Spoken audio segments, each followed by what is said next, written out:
জয় কর্মফলদাতা গ্রহ শনি মহারাজের জয়, জয় অঞ্জলি পুত্র মহাবলী বজরং বলি হনুমানজি জয়। হরে কৃষ্ণ, রাধে রাধে। আজকে আমাদের এবিভিটি অ্যাস্ট্রো বাংলা বাস্তু টিপস ইউটিউব চ্যানেলে আপনাদের সকলকে স্বাগত জানাই। আশা করি আপনারা সকলে ভালো আছেন এবং সুস্থ আছেন। আজকে আমাদের বাংলা রাশিফলের এই আলোচনার কেন্দ্রবিন্দুতে যে রাশিটি থাকতে চলেছে সেটি হলো ভার্গ রাশি তথা কন্যা রাশি। ভালো দিক খারাপ দিক সব দিক নিয়ে থাকতে চলেছে আজকের আমাদের আলোচনাটি।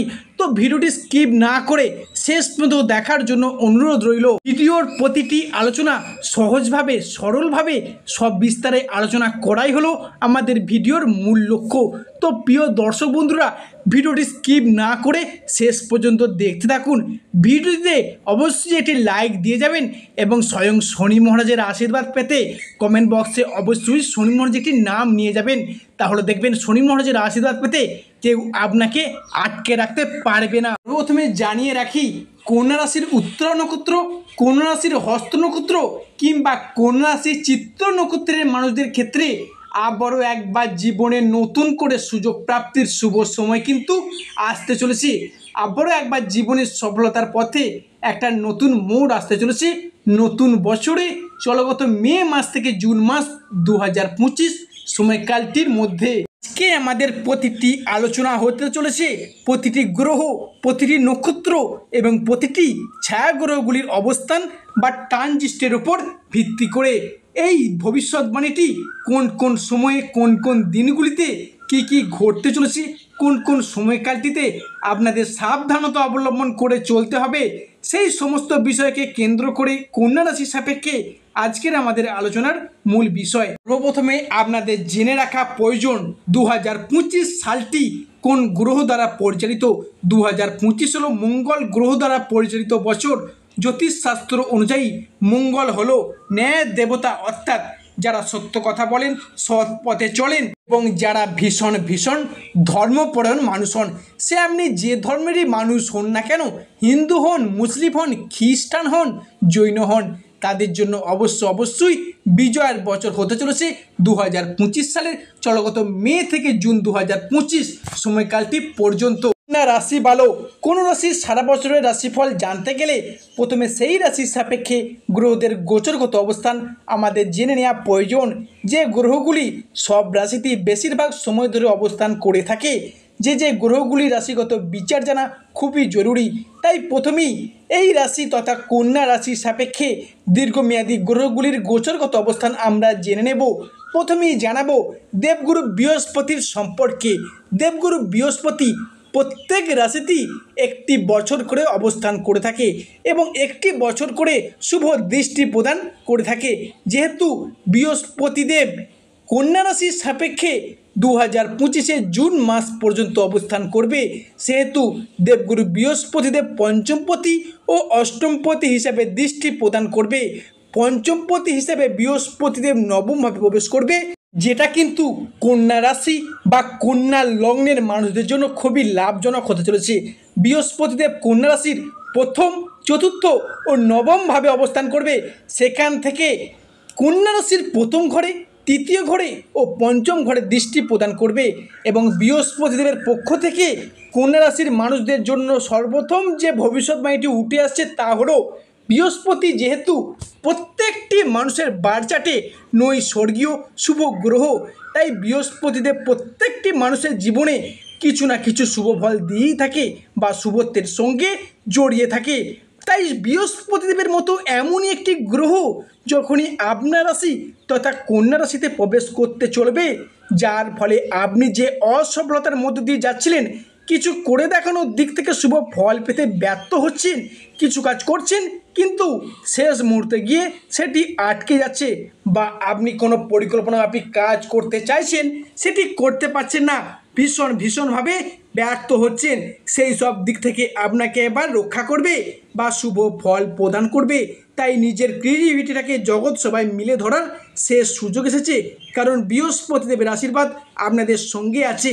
বৃহস্পতিদেবের পক্ষ থেকে কন্যা রাশি মানুষদের পরবর্তী বা দ্বিতীয় যে ভবিষ্যৎবাণীটি উঠে আসছে তা হলো, বৃহস্পতি হলো আমাদের জ্ঞান, আমাদের প্রজ্ঞা, আমাদের ধর্ম, আমাদের আধ্যাত্মিকতা, গুরুজনদের প্রতি সম্মান, শ্রদ্ধা, ভক্তি, বাবা মায়ের সাথে সুসম্পর্ক, অর্থ ইনকাম, অর্থ প্রাপ্তি, অর্থ সেভিংস বা টাকা জমিয়ে রাখার ক্ষেত্রে আমাদের দীক্ষা গুরু, আমাদের পথ প্রদর্শক সব কিছুই হলো স্বয়ং বৃহস্পতিদেবের হাতে। তাই যতদিন বৃহস্পতিদেব কন্যা রাশির নবমভাবে তথা ভাগ্যভাবে থাকবে, ততদিন কন্যা রাশির মানুষজনদের বিভিন্ন ধার্মিক ক্রিয়াকলাপ, ধর্মের প্রতি ভক্তি, যে কোনো মানুষের সাথে সুসম্পর্ক, সমস্ত কিছুতে তিনি অ্যাক্টিভ থাকবেন। এবং অনেকে মামলা মোকদ্দমা, কোর্ট কাছারির ব্যাপারে চিন্তিত ছিলেন, তাদেরও সেই সমস্ত সমস্যার অবসান এবার ঘটতে চলেছে স্বয়ং বৃহস্পতিদেবের আশীর্বাদে। বিশেষ করে মনে রাখবেন, কন্যা রাশি ভালো, কন্যা রাশির সাপেক্ষে পরবর্তী যে ভবিষ্যৎবাণীটি উঠে আসছে সেটা হলো কন্যা রাশির পঞ্চমপতি, কন্যা রাশির চতুর্থপতি হিসেবে বৃহস্পতি কন্যা রাশির নবমভাবে অবস্থান করছে। জ্যোতিষশাস্ত্র মতে ভাবপতি ভাবকে দেখে থাকলে ভাবের বৃদ্ধি হয়, বরং কমে না। এখানে পঞ্চম উচ্চশিক্ষার প্রতি এবং অষ্টম আপনাদের গবেষণার প্রতি হয়ে বৃহস্পতিদেবের ভাগ্যভাবে বসে রয়েছে, উচ্চশিক্ষার পদে শুভ দৃষ্টি প্রদান করছে। তাই এই 2025 সালটি জুড়ে এই সময় তরুণ প্রজন্মের কিছু শিক্ষার্থীরা রয়েছেন বা কিছু মানুষ রয়েছেন, কোনো উচ্চশিক্ষা বা কোনো গবেষণার প্রতি শিক্ষা বা কোনো জায়গায় যদি মনোনিবেশ করে থাকে, তাহলে সেটা কন্যা রাশি বা কন্যা লগ্নের জন্য মজবুত ভাগ্য নির্ধারণে সহায়ক হবে এবং উচ্চশিক্ষা বা চাকুরির জন্য আপনাকে বাড়ির বাইরে যাওয়ার জন্য সুযোগ এনে দিতে পারে। সেটি আপনি হন বা সেটা আপনাদের সন্তান বা আপনাদের ছেলে মেয়েদের ক্ষেত্রেও হতে পারে। বৃহস্পতিদেবের পক্ষ থেকে চতুর্থ অর্থাৎ পরবর্তী যে মহামূল্যবান ভবিষ্যৎবাণীটি উঠে আসছে সেটা হলো বৃহস্পতিদেবের পঞ্চমপতি হয়ে নবমে বসে নবম দৃষ্টি দিয়ে কন্যা রাশিকে দেখছেন। এই বছরটি কন্যা রাশির জন্য বৃহস্পতিদেবের আশীর্বাদময়, বৃহস্পতিময় হতে চলেছে। বৃহস্পতিদেব এমনই একটি নৈসর্গীয়ভাবে নবম দৃষ্টি, কিন্তু অমৃত সমান বলতে পারেন। কন্যা রাশি হলো বৃহস্পতিদেবের প্রথম অবতার বা বৃহস্পতিদেবের আশীর্বাদগত প্রথম রাশি এবং সেখান থেকে পঞ্চমভাবে দৃষ্টি প্রদান করছে। পঞ্চম থেকে হলো আমাদের প্রেম, আমাদের ভালোবাসা, এই সমস্ত দিককে বিচার করে থাকি। তাই যে সকল কন্যা রাশির মানুষরা অনেকদিন ধরে নিজের পছন্দের প্রিয় মানুষজনদের প্রেম নিবেদনের কথা ভাবছিলেন, ভালোবাসার কথা বলবেন বলে ভাবছিলেন, তাদের জন্য এই সময়টি কিন্তু দুর্দান্ত সময়। তাই পঞ্চমভাবে বৃহস্পতিদেব যতদিন পর্যন্ত আপনার রাশি তথা কন্যা রাশিতে দৃষ্টি প্রদান করবে, তাই এই সময়টির মধ্যে আপনার প্রিয়জনকে মনের কথাটা বলে দিন।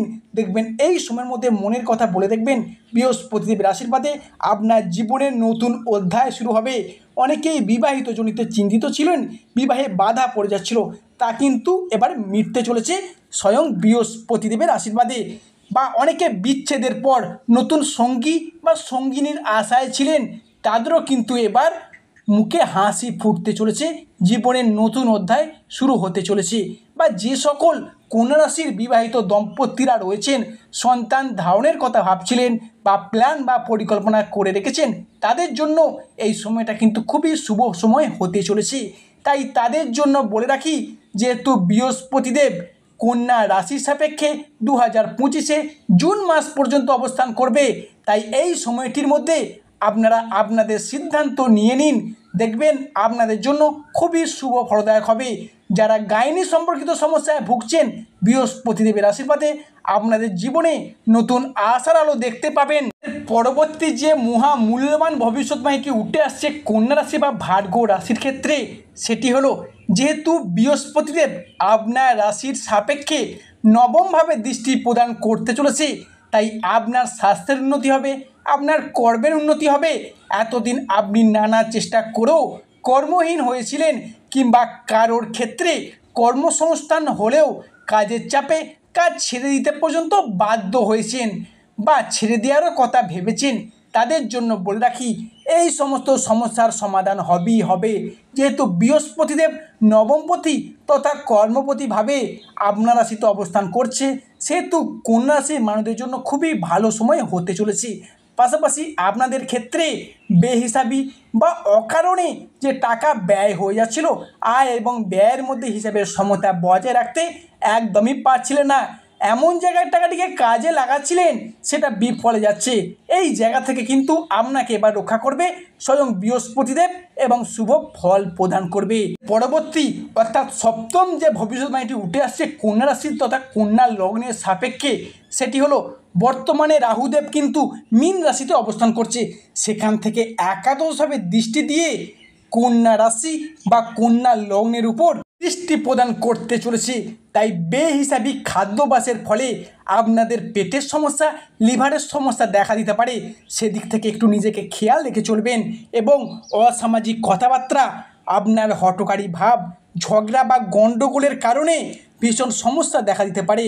এই সমস্ত দিক থেকে আপনাকে একটু সাবধানতা, সচেতনতা অবলম্বন করে চললে সেটা আপনার রাশি তথা কন্যা রাশির সাপেক্ষে ভালোই হবে। এছাড়াও যারা লোন বা EMI, online transaction, online business, যারা নতুন লোনের জন্য আবেদন করেছিলেন তাদের আবেদনগুলি এবার মঞ্জুর হতে চলেছে। তো প্রিয় দর্শক বন্ধুরা, আজকের আমাদের আলোচনাটি শেষ পর্যন্ত দেখার জন্য ধন্যবাদ। যা আশা করি আপনারা আমার ভিডিও দেখে আগামী দিনে উপকৃত হবেন, যা আপনাদেরকে এগিয়ে যেতে পথ দেখাবে। সর্বশেষে শনি মহারাজের আশীর্বাদ পেতে কমেন্ট বক্সে অবশ্যই শনি মহারাজের একটি নাম নিয়ে যাবেন।